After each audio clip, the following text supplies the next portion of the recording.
Hello students, આજે હું તમારી સમક્ષ પાઠ્યપુસ્તકનો ત્રીજો પાઠ મહેનતનો રોટલોનો વિડીયો લઈને ઉપસ્થિત થઈ છું. પાઠની શરૂઆત કરતાં પહેલાં હું તમને પાઠ વિશે થોડી ટૂંકમાં માહિતી આપીશ. પાઠ 3 મહેનતનો રોટલો. આ પાઠના લેખક છે પન્નાલાલ પટેલ. પાઠનો સાહિત્ય પ્રકાર છે બોધકથા. આ બોધકથામાં શ્રમ, સ્વાશ્રય એટલે કે જાત મહેનત અને પ્રામાણિકતાનો મહિમા કરવામાં આવ્યો છે. આ પાઠમાં અહીં ચિત્રમાં દર્શાવ્યા છે તે બે પાત્રો આવે છે, મોચી ભગત અને સાધુ મહારાજ.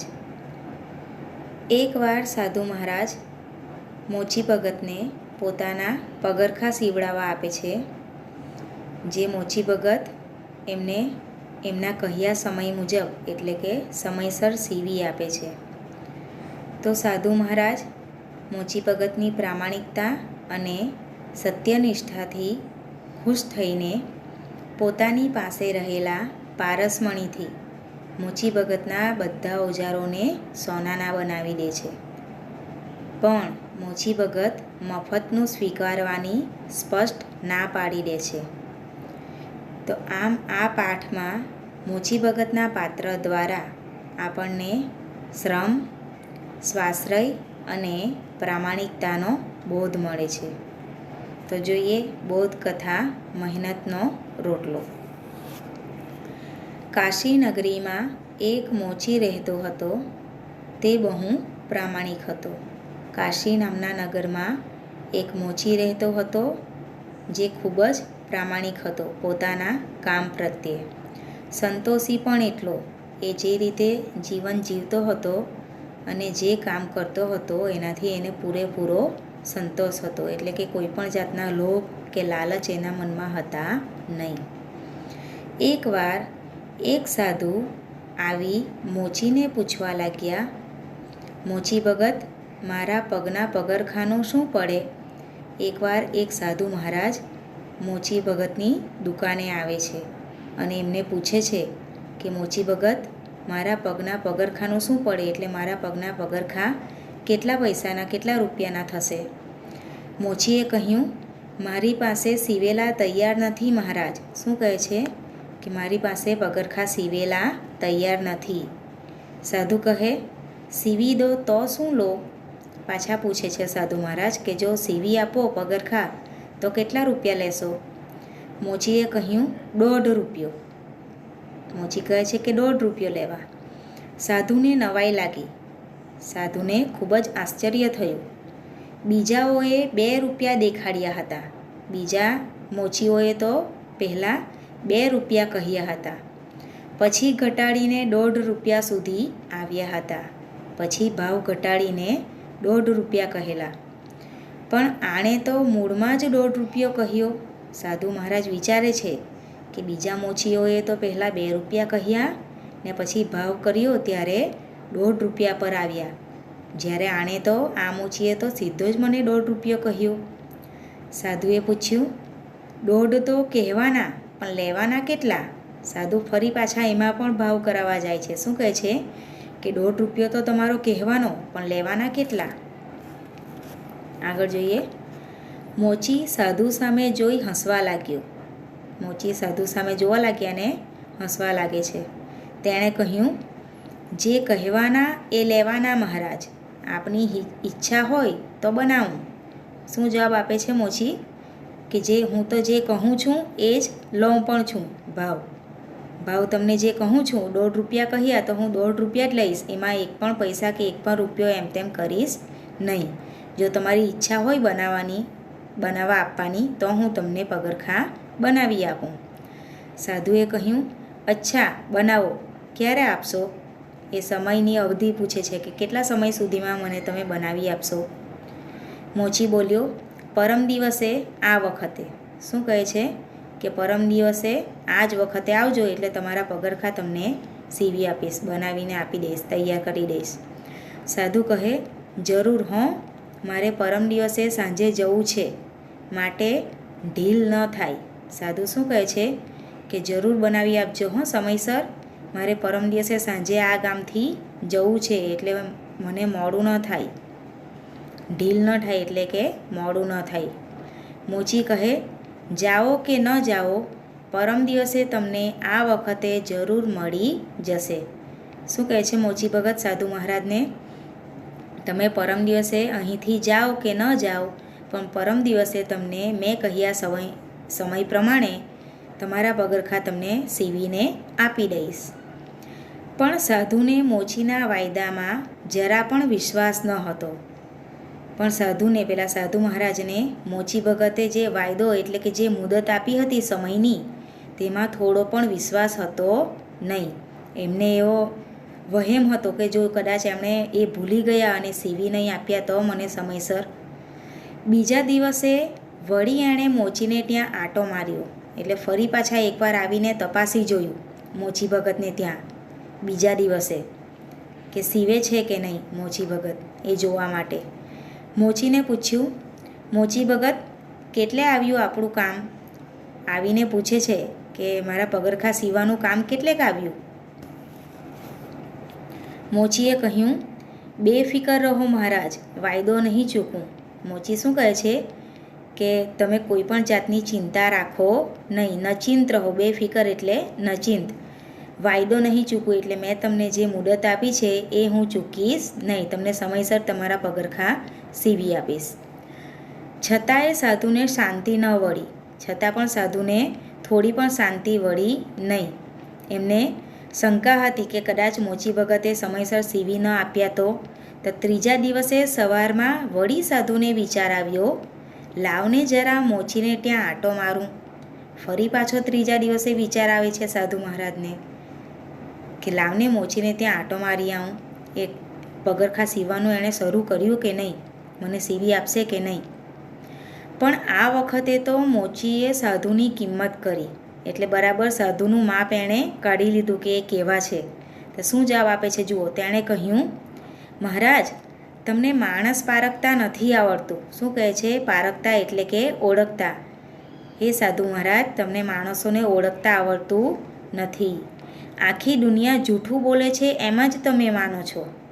શું કહે છે કે જાણે આખી દુનિયા જૂઠું બોલતી હોય એવું જ તમે માનો છો, એટલે તમને મારી વાત પર વિશ્વાસ થતો નથી, એટલે વારે વારે આવીને તપાસ કરો છો કે સીવ્યા છે કે નહીં. નાહક શું કામ ધક્કા ખાઓ છો? શું કહે છે કે વગર કામ નાહકના શા માટે અહીં ધક્કા ખાયા કરો છો, આવ્યા કરો છો? સાંજે આવજો, જાઓ. શું કહે છે સાધુ મહારાજને કે સાંજે આવજો, જાઓ, તમને તમારા સમયે પગરખા મળી જશે. સાંજે સમય પ્રમાણે સાધુ આવ્યા ત્યારે પગરખા બિલકુલ તૈયાર હતા. જ્યારે સાધુ મહારાજ સાંજના સમયે કહેલા સમય મુજબ આવે છે ત્યારે એમને એમના પગરખા તૈયાર થઈ ગયેલા જોવા મળે છે. બિલકુલ તૈયાર એટલે એકદમ તૈયાર હતા. આ જોઈ સાધુ મોચી ઉપર બહુ ખુશ થયા. આ જોઈને સાધુ ખૂબ જ ખુશ થઈ ગયા મોચીનું કામ જોઈને. તે સમજી ગયા મોચી સાચુકલો છે. સાચુકલો એટલે કે સાચા બોલો, ખરેખરો ભગત છે, કદી જૂઠું બોલતો નથી, ક્યારેય કોઈને છેતરતો નથી, જૂઠું નથી બોલતો. સાધુએ તેને 2 રૂપિયા આપ્યા. સાધુ એના કામથી ખુશ થઈ ગયા હતા, એટલે મોચી ભગતને એ કેટલા રૂપિયા આપે છે? કહ્યા હતા 1.5 રૂપિયા, પણ આપે છે કેટલા? 2 રૂપિયા. મોચી પાસે છૂટા પૈસા ન હતા. મોચીને પાછા કેટલા પૈસા આપવાના હતા? 50 પૈસા. તો એની પાસે છૂટા હતા નહીં. તે પૈસા લઈને ઊભો થયો. તેણે સાધુને કહ્યું, જરાક ઊભા રહો મહારાજ, હું સામેની દુકાનેથી પરચુરણ લઈ આવું છું. એટલે કે બાકીના છૂટા પૈસા હું સામેની દુકાનેથી લઈ આવું છું, તમે થોડી વાર અહીં થોભો, ઊભા રહો. આગળ જોઈએ. સાધુએ કહ્યું, રહેવા દો ભગત, એટલા પૈસાની આપણા તરફથી તમાકુ પીજો. શું કહે છે કે રહેવા દો મોચી ભગત, તમારી પાસે જેટલા જે બાકીના પૈસા છે એ રહેવા દો, મને ન જોઈએ. એટલા પૈસાનું મારા તરફથી તમે તમાકુ પીજો, બીડી પીજો, જે પીતા હોય તમે તે પીજો. મોચીએ કહ્યું, હું તમાકુ પીતો નથી મહારાજ. મોચી શું કહે છે? શું જવાબ આપે છે કે હું તમાકુ એવું કંઈ નથી પીતો. તો આપણા તરફથી પગરખાં સીવવા માટેની દોરી લાવજો. સાધુ મહારાજ શું કહે છે? તો એટલા પૈસાની મારા તરફથી તમે પગરખાં સીવવા માટેની જે દોરી હોય છે તે લઈ આવજો. તો મોચી ભગત શું જવાબ આપે છે જુઓ. ના મહારાજ, હરામનો પૈસો મને ન ખપે. શું કહે છે કે એવો મહેનત વગરનો પૈસો મને ન ખપે, એટલે કે મને ન જોઈએ. મોચી સામેની દુકાને પરચુરણ લેવા ગયો. છૂટા પૈસા લેવા માટે મોચી ભગત સામેની દુકાને જાય છે. સાધુ તો મોચીની ભાવના જોઈ એના પર ખૂબ જ ખુશ થયા. મોચીના વિચારો સાંભળીને એ સાધુ મહારાજ એના પર ખૂબ જ ખુશ થઈ ગયા.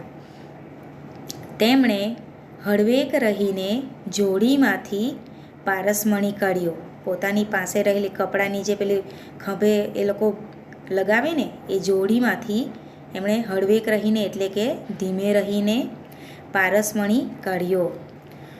કોઈ જુએ નહીં એ રીતે મોચીના ઓજારોને પારસમણી ઘસી દીધો. કોઈ જુએ નહીં એ રીતે સાધુ મહારાજે મોચી ભગતના જે ઓજારો હતા એના પર પારસમણી ઘસી દીધો.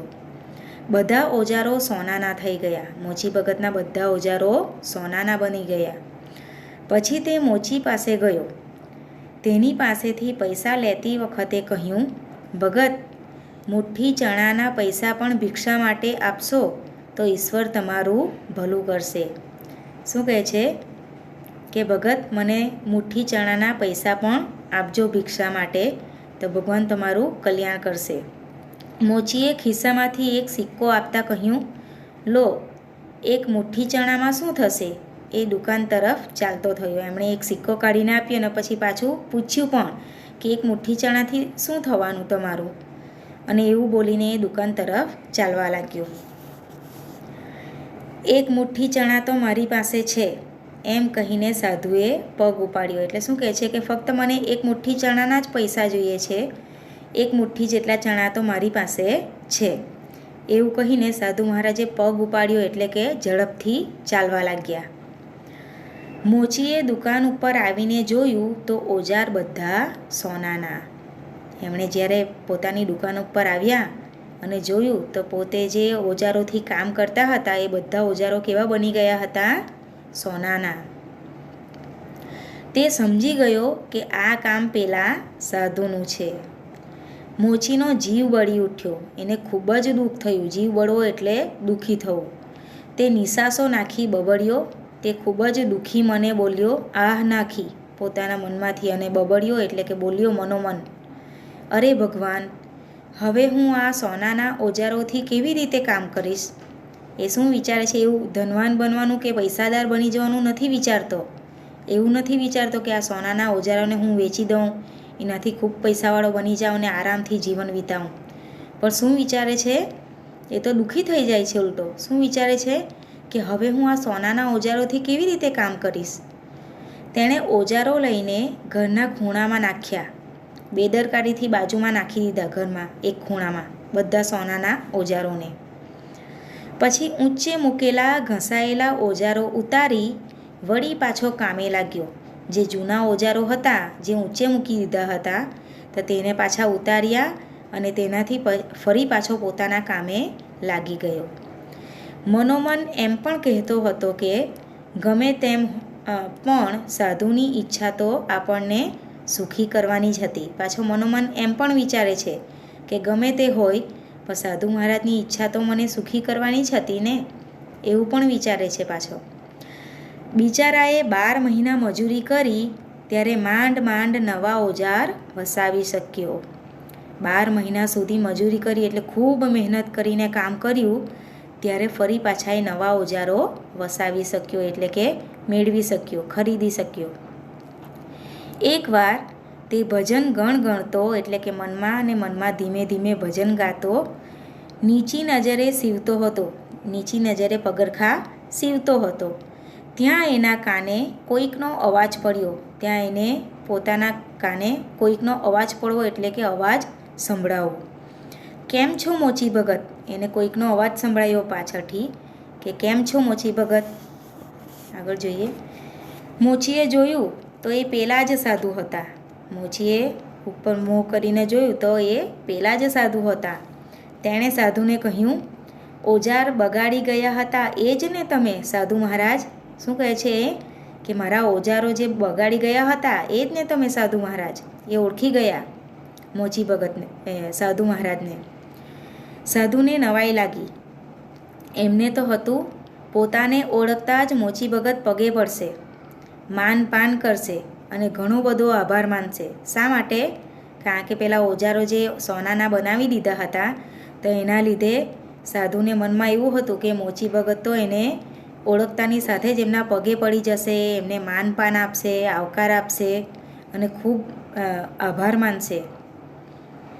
પણ એને બદલે આ માણસ તો પોતાને ઠપકો આપતો હતો. શું વિચારે છે સાધુ મહારાજ? એના બદલે તો મોચી ભગત એને ઠપકો આપે છે. સાધુને વહેમ પડ્યો, સાધુને શંકા ગઈ કે આ મોચી ભગત શું ધારી બેઠા છે? આ બિચારો સોનાને પિત્તળ ધારી બેઠો લાગે છે. શું વિચારે છે? કે આ સોનાને નક્કી પિત્તળની ધાતુ ધારી બેઠો છે. તેમણે કહ્યું, મોચી ભગત, ઓજાર બગાડ્યા નથી, સોનાના બનાવ્યા છે. ક્યાં છે એ? નાખી તો નથી દીધા ને? સાધુ મહારાજ પૂછે છે કે મોચી ભગત, મેં જે તમને તમારા ઓજારો હતા એ સોનાના બનાવી દીધા હતા, ક્યાં છે એ? નાખી તો નથી દીધા ને તમે? મને ખબર છે મહારાજ, સોનાના છે, પણ એ સોનું મેં મારા બાવળાના બળથી ઓછું મેળવ્યું છે. મોચી ભગત શું જવાબ આપે છે કે મને ખબર છે મહારાજ કે એ બધા ઓજારો સોનાના છે, પણ એ સોનું કંઈ મેં મારા બાવળાના બળથી એટલે કે મારી જાત મહેનતથી થોડું કમાયું છે. આવું મફતનું સોનું શું કરવું છે? એટલે મારે આવા મફતના સોનાનું કંઈ જ કામ નથી. એ પડ્યા ખૂણામાં, તમે પાછા જ લઈ જાઓ. શું કહે છે મોચી ભગત? મેં તો એ ઓજારોને ખૂણામાં નાખી દીધા છે, ઘરના ખૂણામાં. તમે એ તમારી સાથે પાછા લઈ જાઓ, મારે એ કશા કામના નથી. સાધુએ મોચીને શિખામણ આપતા કહ્યું, એ શીખ આપે છે મોચીને, મોચી ભગત, તમને કશી ગમ નથી. ગમ એટલે કે સમજ. શું કહે છે સાધુ મહારાજ મોચી ભગતને કે તમને કશી સમજ નથી પડતી.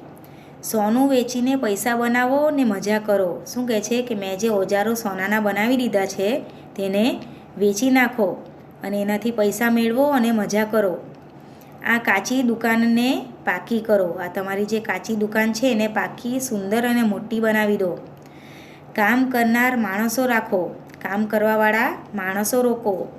બેઠા બેઠા ખાઓ ને લહેર ઉડાવો. શું કહે છે કે બેઠા બેઠા તમે શાંતિથી નિરાંતે બેસીને ખાઓ અને જીવનનો આનંદ મેળવો. મોચીએ પૂછ્યું, ભગવાને આ હાથ પગ આપ્યા છે એને શું કરું મહારાજ? મોચી પૂછે છે કે તમે જો મને કહો છો કે આનંદથી બેસીને ખાઓ, તો ભગવાને મને જે આ હાથ પગ આપ્યા છે એનું હું શું કરું મહારાજ?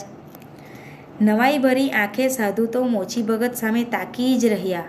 તાકી રહેવું એટલે એકી ટસે એકી નજરે જોઈ રહેવું. નવાઈ ભરી આંખે આશ્ચર્યથી સાધુ તો મોચી ભગતને જોયા કરે છે. મોચીએ કહ્યું, સાધુ મહારાજ, ભગવાને હાથ પગ કંઈ બેઠા બેઠા ખાવા માટે નહીં, કામ કરવા આપ્યા છે. ફરી પાછા સાધુ મહારાજ મોચીને જોયા જ કરે છે તો મોચી ભગત ફરી પાછા બોલે છે. શું કહે છે કે સાધુ મહારાજ, ભગવાને આપણને જે હાથ પગ આપ્યા છે એ બેઠા બેઠા ખાવા માટે નહીં, પણ મહેનત કરીને, કામ કરીને કમાવા માટે આપ્યા છે.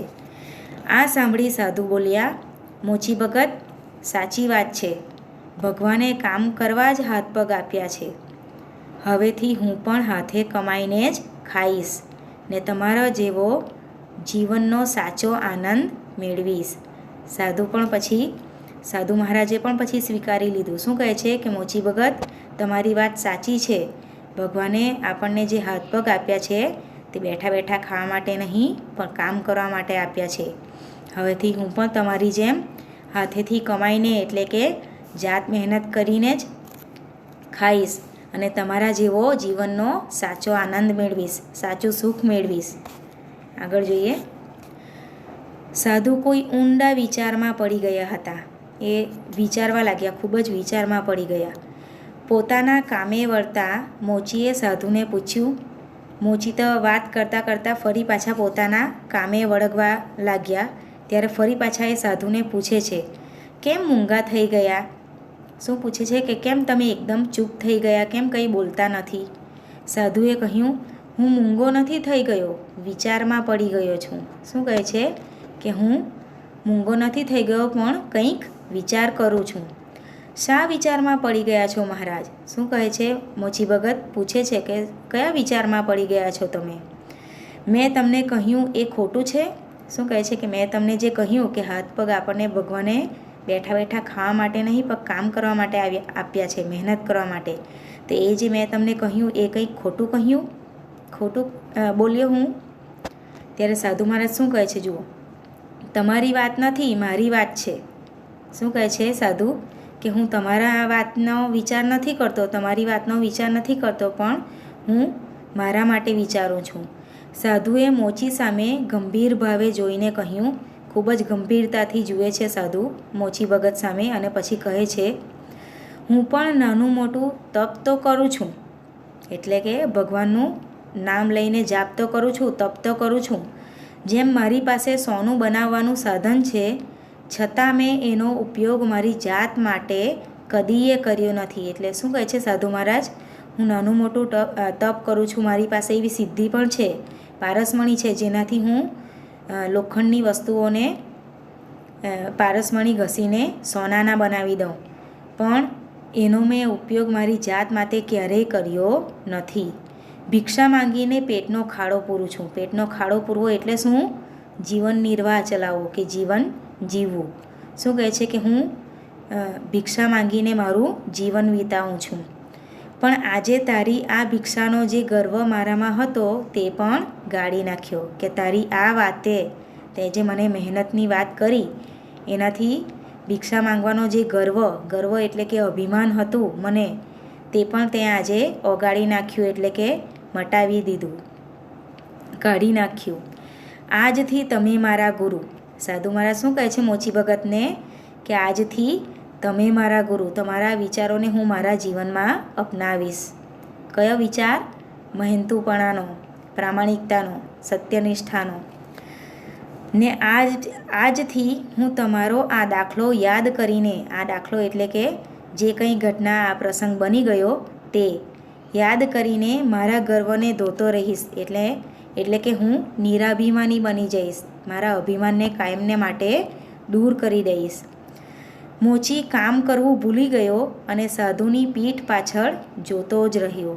મોચી પોતાનું કામ કરવાનું પણ ભૂલી ગયો અને સાધુ મહારાજ ત્યાંથી જવા લાગ્યા ત્યારે એમની પીઠને જોયા કર્યું, અને કામે વળતા ફરી પાછો બબડ્યો, આપ ખરા સાધુ. ફરી પાછો શું બોલે છે? કે તમે તો ખરા સાધુ. તો આપણે પણ આ પાઠમાંથી જે બોધ મળે છે, કયો બોધ? શ્રમનો, સ્વાશ્રયનો અને પ્રામાણિકતાનો, તેને આપણે પણ આપણા જીવનમાં ઉતારવો જોઈએ. અને બીજું એ પણ શીખવા મળે છે કે જીવનમાં હંમેશા ઉમદા વિચારો અને સારા વ્યવહારથી જ માણસની કિંમત થાય છે.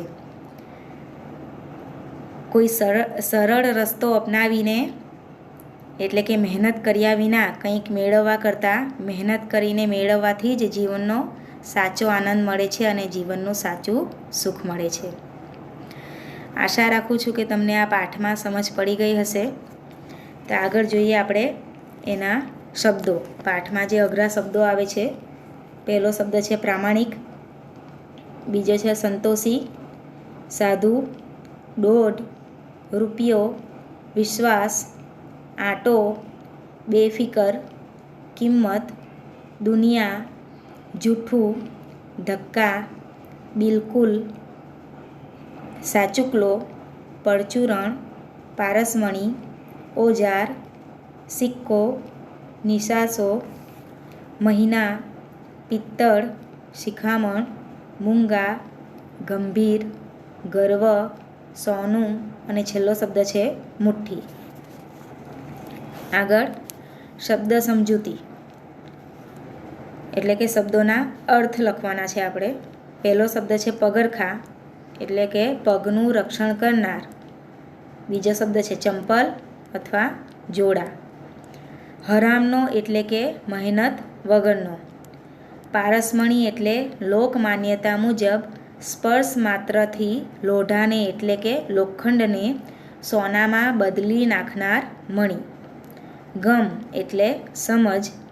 ગર્વ એટલે અભિમાન. બીજો શબ્દ છે અહંકાર. ત્રીજો શબ્દ છે મદ અને છેલ્લો શબ્દ છે બડાઈ. આ ગર્વના છે અર્થ એના. હવે આગળ જોઈએ રૂઢિપ્રયોગ. અહીં રૂઢિપ્રયોગ આપેલા છે જેના આપણે અર્થ લખવાના છે ને ત્યારબાદ રૂઢિપ્રયોગને વાક્યમાં પ્રયોગ કરવાનો છે. એટલે વાક્ય લખવાનું છે, એના પરથી આપણે એના આધારે રૂઢિપ્રયોગ જે છે તે વાક્યમાં આવવો જોઈએ. પહેલું છે પગ ઉપાડવો.